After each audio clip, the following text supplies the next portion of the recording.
দর্শক, ধানমন্ডি ৩২ নম্বরে আছেন আমাদের সহকর্মী সাবরিনা মজুমদার। সেখানকার পরিস্থিতি জানাতে সরাসরি যুক্ত হচ্ছেন তিনি।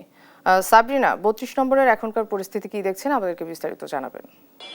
মনা, সকাল থেকে যখন আমরা খবর দিচ্ছিলাম ধানমন্ডি ৩২-এর অবস্থা, এখন কিন্তু ধানমন্ডি ৩২-এর অবস্থাটি আসলে একদমই প্রেক্ষাপট পরিবর্তন হয়ে গেছে।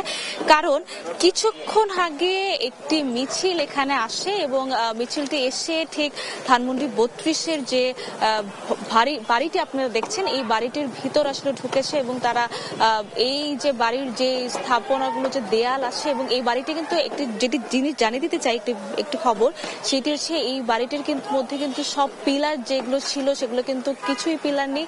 এবং তারা আসলে কালকে রাতেই হচ্ছে যে যারা এখানে বিক্ষুব্ধ জনতা যারা এসেছেন তারা কিন্তু এই পিলার বা হচ্ছে বিভিন্ন পিলার ভাঙচুর করে ফেলেছে।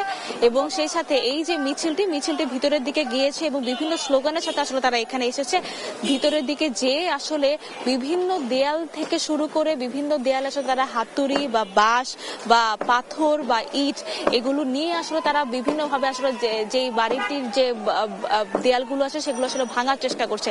এবং তাদেরকে বারবার এখানে, আমি তো বাড়িটির একদমই সামনে আছি, সামনের দিকে আসলে বিভিন্ন জনতারা, যারা উৎসুক জনতা, তারা এখানে এসেছিল এবং তারা বারবার বলছে যে এটি আসলে নিরাপত্তা এখানে নেই, তাই তাদেরকে নেমে আসতে বলেছে। এবং তারা সেগুলো আসলে না শুনে তারা কিন্তু এখানে ভাঙচুর আসলে চালিয়ে যাচ্ছে। এবং তারা একটি বিষয় জানিয়ে দিতে চাই যে তারা বারবার বলছেন যে এই বাড়িটি হচ্ছে শেখ হাসিনার বা আওয়ামী লীগের যে স্থাপনাগুলো আছে সেগুলো আসলে তারা ঘুরিয়ে দিতে চাবে। তারা কোনো ভারতের আধিপত্য, কোনোভাবে অস্তিত্ব এখানে তারা রাখবেন না। তারা এই দাবি নিয়ে আসলে উপরে উঠেছেন। আপনি এখনো যদি দেখতে পাচ্ছেন যে এই বিল্ডিং এর ভিতরে কিন্তু এখনো তারা আসলে ভাঙচুর করছে। তারা হাতুড়ি থেকে শুরু করে যে জিনিসপত্রগুলো পেয়েছে সেগুলো এসে কিন্তু তারা ভাঙচুর করছে।